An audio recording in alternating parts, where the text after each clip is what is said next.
our predictions for the 2024 Las Vegas Grand Prix. Hello, everybody, and welcome back to the P1 podcast with Matt and Tommy. Formula One has returned for one final time in a spree of races for one final time in 2024. A triple header, just what the mechanics and staff love. Are triple headers, then a break, and then another triple header. Isn't that right, Tommy? Are you excited, though, as much as perhaps the staff and mechanics aren't? Yes, the fact that this is just Formula One now, isn't it? That you have long break, triple header, long break, triple header. It seems to this end of the season. But yeah, looking forward to the final three races. There's a lot to look forward to, and plenty of championship battles and things going on. So good times. Championship battles, yes, that's what Formula One are trying to drive home, is that it's still up for grabs, and even us, even me and Tommy, who have been saying it's championship on this whole time, have now decided that perhaps a particular driver's title is done and dusted. Let's find out as we go into biggest good surprise. I'm backing this guy. Okay, it's Lando Norris. He's getting biggest good surprise because he gets a lot of slander for this year, and his first championship battle was this year. It didn't go his way, but he has still got an excellent drive in him. We've seen that a few times this year, and I feel as though he's going to shush the haters. He's going to say, boom, simply lovely. He might not say that. I don't think he'll say that. But, of course, last year as well, he had that crash. So, again, I'm writing that in of, like, if he finishes the race, that's the biggest good surprise. Yeah, no, Tommy, this is 50 all at this point, mate. I'm looking at every loophole I can possibly get. But also, you could argue that McLaren kind of a little bit on the back foot compared to what we have seen previously in terms of actually getting the results that maybe we expect from them. But I feel as though Lando's going to have an excellent weekend, and I am backing him for my biggest good surprise. Interesting. So my biggest good surprise is, hear me out, it's Charles Leclerc. And I think this race has a Charles Leclerc masterclass written all over it. It was very, very good last year. I think it's a track that's very well suited to him. He loves a straight track. Obviously, great around Monaco, great around Baku. And I think this will suit Charles Leclerc again this season. And I could very much see him having a very, very good race indeed.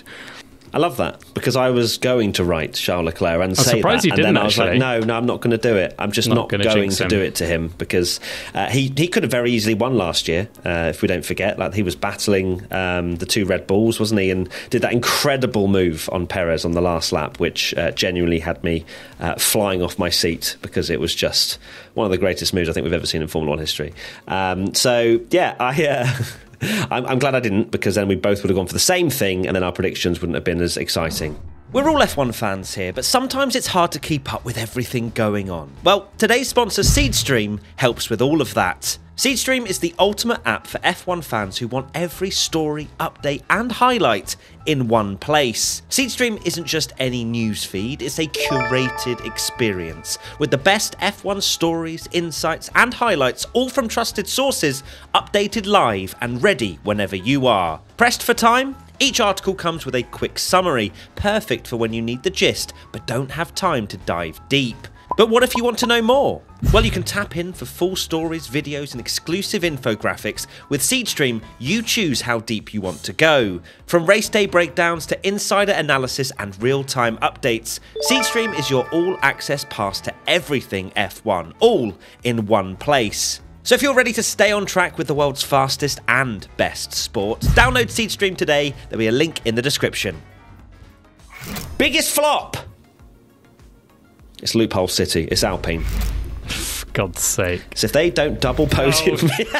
Imagine they're fourth and fifth. They're off the like, back. well. Yeah, fourth and fifth. That's not good enough. Third and fourth even. Yeah, exactly. Look, I just don't feel as though Alpine are going to have as good a weekend as they did in Brazil. And really? You think? I've got a hunch. Just a small hunch. But no, I don't even usually go for a team. But I feel as though off the back of a double podium, they don't score points in Vegas. That is what can be considered a flop. So my biggest flop, I have gone for Oscar Piastri. I also nearly went for a team in McLaren, but that normally backfires. So I've gone for Oscar Piastri. I just think that McLaren, not horrendously struggle around here, but might have a difficult weekend when we've known that they have the fastest package and work at every single track. But I think last year they struggled quite a bit and didn't have the best weekend, even when the car was quite good towards the end of the season. So kind of banking on that again, that maybe this is the race where the McLaren doesn't quite work in those conditions. And we have seen that Piastri's maybe, while he obviously was going to win the sprint, and Lando had a difficult race and Oscar had to let Lando through, he has looked slower than Lando in the last few races in terms of flat-out pace. So that's why I've gone for Oscar Piastri.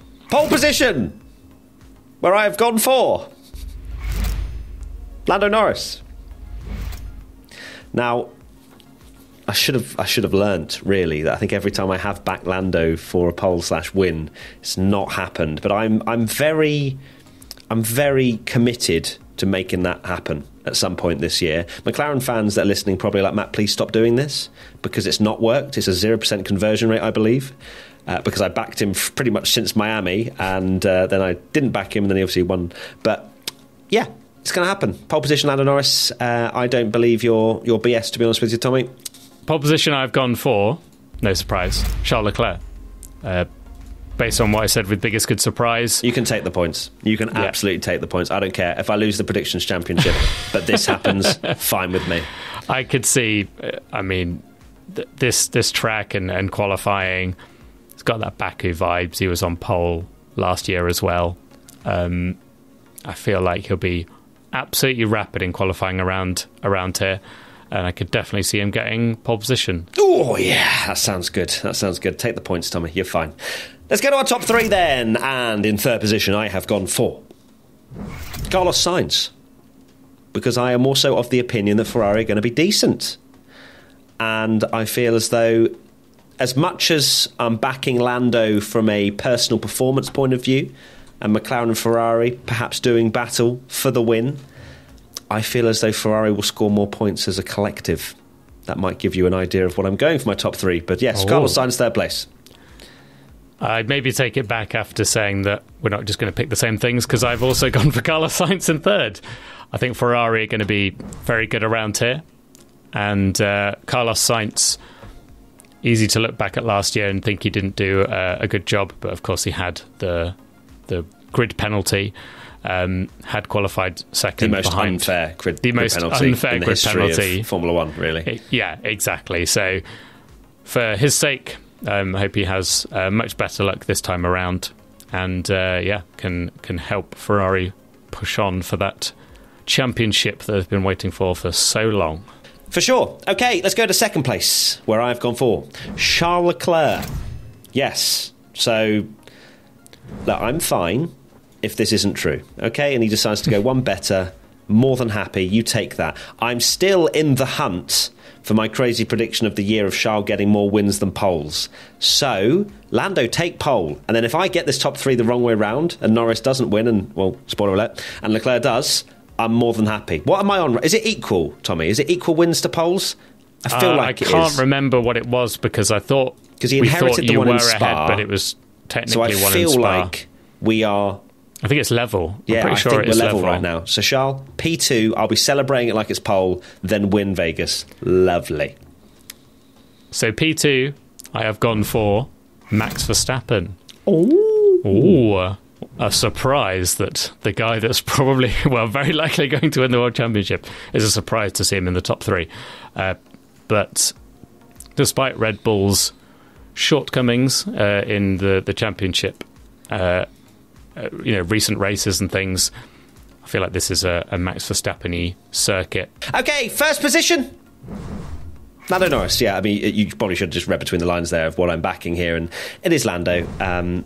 Let's see. I hope for his sake he can just absolutely smash one out the park, because, yeah, he's had a lot of criticism this year, some warranted, some unwarranted, and I hope to see him, well, I'd also like to see Charles Leclerc win, but Lando to also win would be a nice thing to see, I would say. So, yeah, that's what I've gone for. Do you think as well, maybe in a weird way, that the fact that the title is almost over, and we know that, I think, we don't know because he's not actively said it, but I think it's quite clear from particularly the way he answers some questions as well around the title that maybe like the pressure of his first title has sort of got to him a bit, and he's felt that kind of pressure of it, or doesn't like thinking about it, that maybe now that the title is all but won and he can just focus on his own race, that maybe that's when he kicks on and does. It'll be interesting to see, won't it?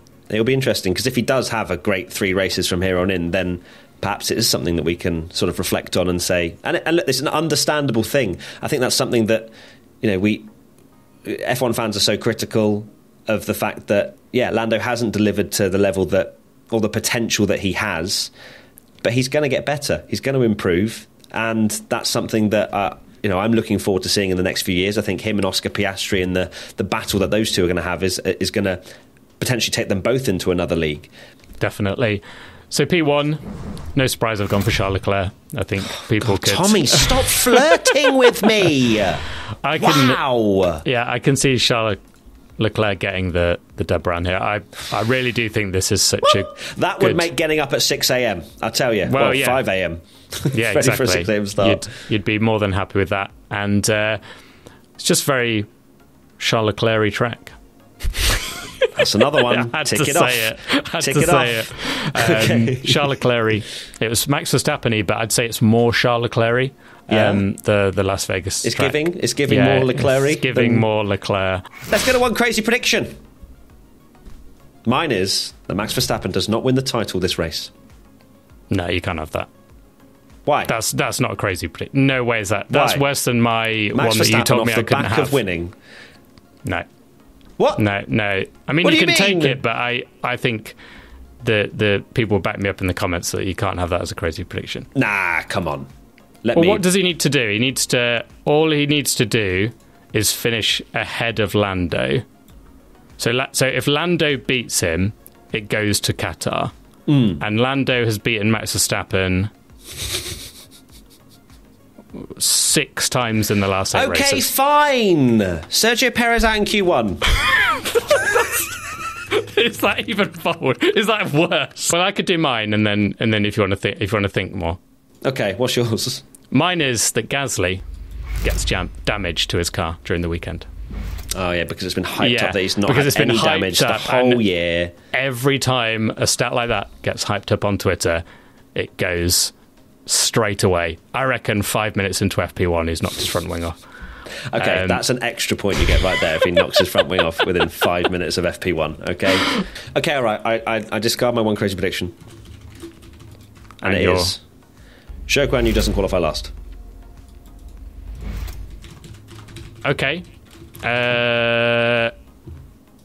So he was last in both the sprint and Brazil.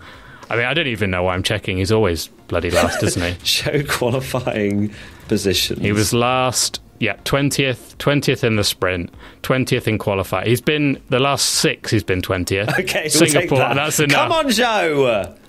Wow. I'm backing him, though. Come on, Zhou. You can do it. Come on. He's got flames on his car now, which is going to make him quicker, right? Hell yeah. Right, 3 crazy predictions from you lot. At Citrus F1, Haas scores more points than Mercedes. Okay. Speedy Pastry. Every car that starts also finishes the race. Okay. So what? Everyone finishes, basically. Yeah, unless they crash in qualifying and don't make the start. Maybe that's a loophole written one if I've ever seen it. It's not even a sprint, is it? I don't know why are we no, but I guess some people might hit a drain cover and not start. They've learned a lot from our loopholes and making sure they clarify exactly what they mean. And then Bianelli, Zhou Guanyu in the points. Okay. Oh wow, we're back in Zhou this weekend. Yes, so Zhou will qualify 19th and then finish 10th. Perfect. What if Zhou Guanyu is just the GOAT in like 10-degree track conditions, and this is where if it was a 10-degree season, Zhou Guanyu would be champion of the world. It was like that one thing they had where they did the hard tyres in Q1 and he was amazing. Yeah, in Hungary. He was fastest, wasn't he? It just... Goodness gracious me. Anyway, all right, that's it. Thank you, everybody. We'll see you soon. Lots of love. Take care. Bye. Goodbye. So we're back again. I can literally see Tommy smiling, waiting. I'm just waiting for whatever I'm going to say from here on in.